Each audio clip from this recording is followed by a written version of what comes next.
Bueno, boa tarde a todas e a todos. Moitas grazas unha vez máis por vir hoxe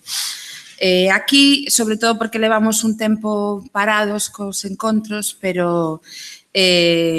polo medio estivo a Semana Santa e tivemos que facer un pequeno parón. Ben, hoxe retomamos casi co que empezamos, non? No ano, os que sodes habituais os encontros monográficos co patrimonio cultural, sabedes que en novembro de 2015 empezábamos esta actividade dentro do Consello da Cultura Galega, precisamente tratando a problemática de Guidoiro Areoso.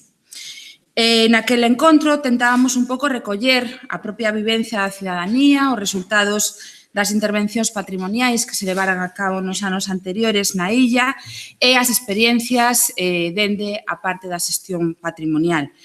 Recordábamos naquel momento que Guidoiro era un illote situado na ría de Arousa, no que existen numerosas pegadas de ocupación humana durante a prehistoria recente. Pero, sobre todo, nos interesaba naquel encontro mostrar un pouco a atención ou focalizar a atención sobre os diferentes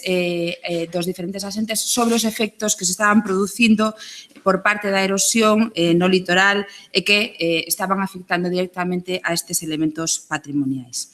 Ben, a idea de retomar esta temática 2 anos e medio despois é porque naquel entonces leváronse a cabo unha serie de intervencións de tipo arqueolóxico, patrimonial, nos que se fixeron unha serie de actuacións cuxo obxectivo era precisamente rescatar a historia do illote e documentar a máxima información posible, xa que a súa erosión avanza dun xeito alarmante, como ben sabedes. Nestes encontros de hoxe queríamos difundir e tratar de forma aberta cos participantes que vides habitualmente as novidades destas actuacións desenvolvidas entre os anos 2016 e 2017. Dende disciplinas diferentes, basicamente un dos intereses destas actividades dentro do noso punto de vista é precisamente a súa interdisciplinaridade, que conversen precisamente no interese común de actuar sobre este sitio para afondar no seu coñecemento ante a rápida erosión. Na primeira parte do encontro, Ramón Blanco Chao, que está ao meu lado,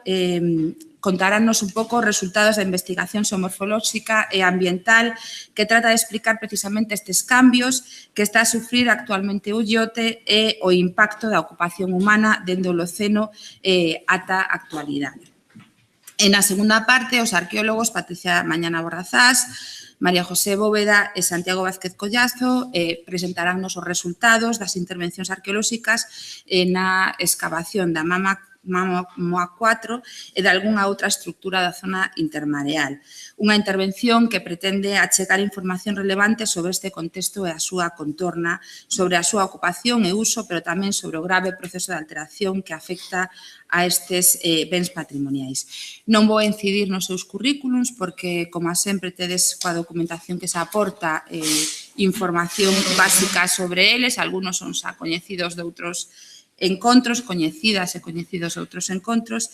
e, como sempre, queremos vos agradecer a vosa participación, porque, senón, esta actividade non ten sentido, e, por suposto, que na parte final, no debate, interactuedes, que para iso estamos aquí, para xerar un debate aberto en torno aos bens patrimoniais os que estamos a traballar, vale? Moitas grazas, deixamos a